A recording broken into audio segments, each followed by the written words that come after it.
Assalamualaikum warahmatullahi wabarakatuh. Kali ini saya akan mempresentasikan tentang sumber daya komputer dan komunikasi. Yang pertama, komputasi. Komputasi adalah sebuah istilah umum untuk segala jenis pemrosesan informasi untuk menemukan pemecahan masalah dari data input dengan menggunakan suatu algoritma. Komputasi merupakan sebuah subjek dari computer science yang menganalisa apa yang bisa maupun tidak bisa dilakukan secara komputasi. Hal ini ialah apa yang disebut dengan teori komputasi, suatu subbidang dari ilmu komputer dan matematika. Selanjutnya ada Pranti Keras.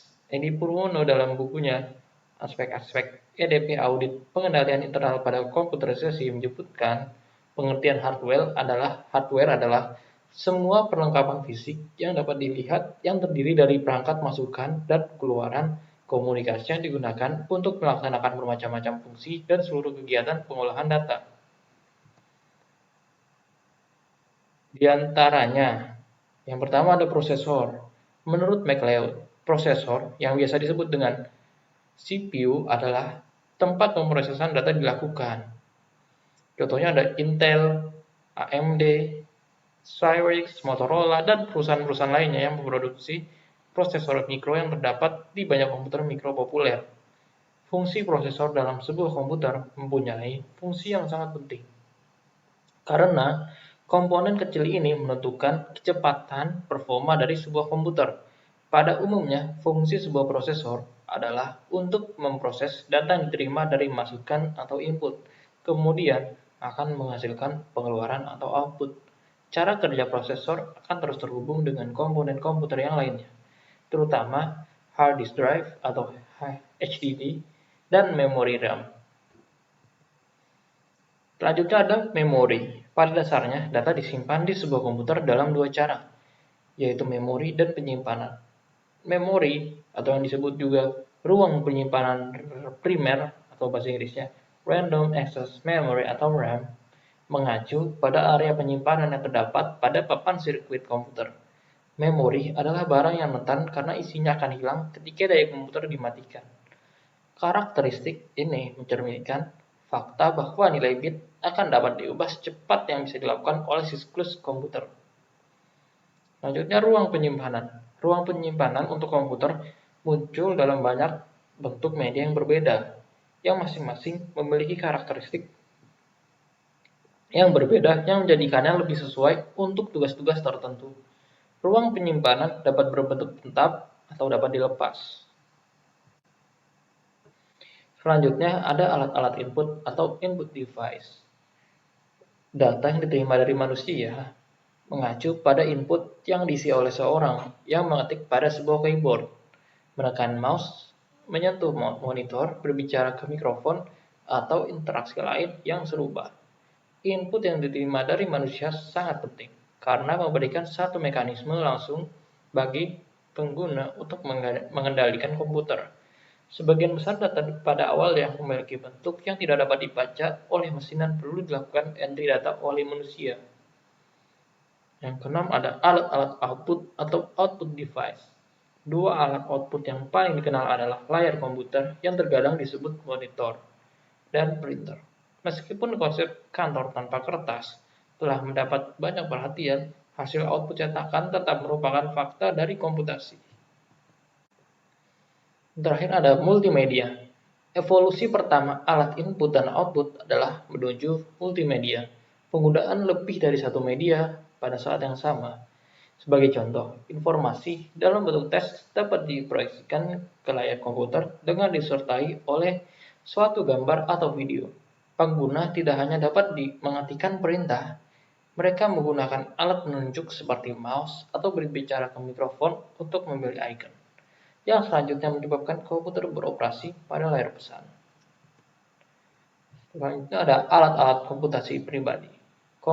Komputasi pribadi telah lama dihubungkan dengan komputer mikro.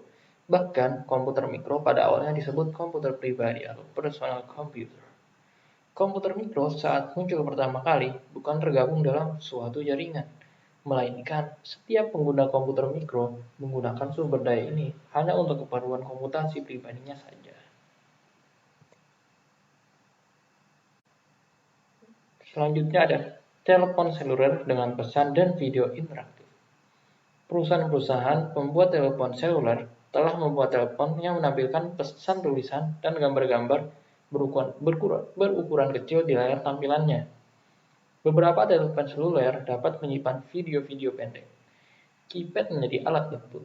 Telepon seluler memiliki kapasitas komputasi yang mendasar saja, dan keypad serta layar tampilannya bertindak sebagai alat input dan output.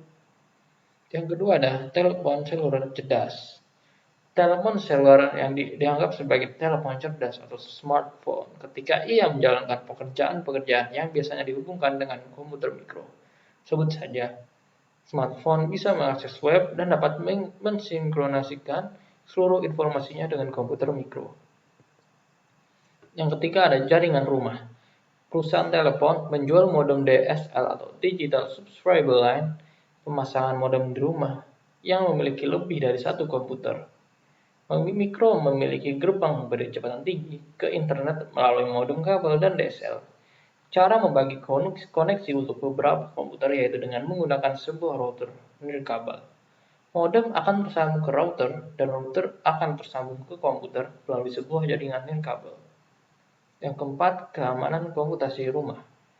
3 aspek keamanan memiliki arti yang penting bagi komputer mikro adalah update sistem operasi, virus, dan spyware. Keamanan bagi sumber daya sebuah organisasi seperti server web, basis data, dan jaringan hendaknya menjadi tanggung jawab dari para profesional sistem informasi. Selanjutnya ada peranti lunak. Terdapat dua jenis peranti lunak, yaitu peranti lunak sistem dan aplikasi. Peranti lunak sistem dibutuhkan untuk menggunakan komputer, sedangkan peranti lunak aplikasi untuk memproses data pengguna. Peranti lunak aplikasi dapat diperoleh dalam bentuk siap pakai atau dibuat sesuai pesanan untuk pengguna tertentu. Peranti lunak sistem. Peranti lunak sistem atau sistem software atau yang disebut juga peranti lunak sistem operasi menjalankan tugas-tugas mendasar yang dibutuhkan oleh seluruh pengguna dari satu komputer tertentu. Tugas-tugas ini berhubungan dengan peranti keras dan bukan dengan aplikasi yang dikerjakan oleh perusahaan atau pengguna. Sistem operasi mengelola proses-proses komputer dan berfungsi sebagai suatu antarmuka yang menghubungkan pengguna, peranti lunak aplikasi, dan peranti keras. Semua komputer memiliki sistem operasi, namun sistem-sistem tersebut bervariasi dalam sejumlah fungsi dasar dan dalam sebagaimana fungsi-fungsi tersebut dijalankan. Yang kedua, peranti lunak aplikasi. Para profesional sistem informasi membuat peranti lunak siap pakai dan peranti lunak aplikasi sesuai pesanan. Dengan meningkatnya pengetahuan para pengguna komputer, maka meningkatnya pula jumlah aplikasi yang ditulis sendiri oleh para pengguna akhir. Komunikasi. Kecepatan transmisi data antar komputer yang berlangsung melalui sistem telepon publik seringkali lebih lambat daripada ketika komputer tersambung melalui jaringannya sendiri. Kabel yang menghubungkan kedua koneksi sama, namun kebanyakan jaringan komputer beroperasi ratusan kali lebih cepat daripada koneksi yang melewati sistem telepon publik. Alasannya adalah karena protokol untuk komunikasi sistem telepon publik dirancang untuk komunikasi suara dan kualitas serta kecepatan saluran komunikasi ini tidak harus tinggi. Jenis-jenis jaringan. Yang pertama ada jaringan area lokal. Jaringan area lokal atau LAN adalah suatu jaringan komputer yang menghubungkan komputer dengan komputer lainnya dalam satu area terbatas. Yang kedua ada jaringan area metropolitan dan jaringan luas. Yang bisa disebut MAN adalah suatu jaringan komputer yang memiliki batas jarak fisik sekitar 30 mil. Yang terakhir ada internet. Internet memberikan dampak besar pada komunikasi berbasis komputer daripada perkembangan yang lainnya, dan memunculkan aplikasi khusus lainnya seperti intranet dan extranet. Yang terakhir ada konvergensi komputasi dan komunikasi. Alat-alat komputasi dan alat-alat komunikasi jenis saling menyertakan fitur-fitur yang dimiliki di antara keduanya. Kemungkinan yang ada dibatasi oleh usia baterai, kecepatan komunikasi dan keamanan, ukuran tampilan dan keyboard, serta imajinasi pengguna. Semua komputasi akan dikerjakan oleh prosesor komputer yang terdapat di dalam telepon Anda. Voice over Internet Protocol atau VoIP. VoIP adalah perlewatan komunikasi suara melalui internet pelaksana komunikasi digital. Setiap sinyal suara dapat didigitalisasi dan dikirimkan melalui internet dan dimainkan kembali pada pengeras suara di tempat tujuannya. Jika komputer Anda memiliki sebuah mikrofon dan pengeras suara, maka Anda dapat berkomunikasi dengan orang lain dengan perlengkapan yang sama di komputer Anda. Sekian dari presentasi saya, kurang lebihnya mohon maaf. Wassalamualaikum warahmatullahi wabarakatuh.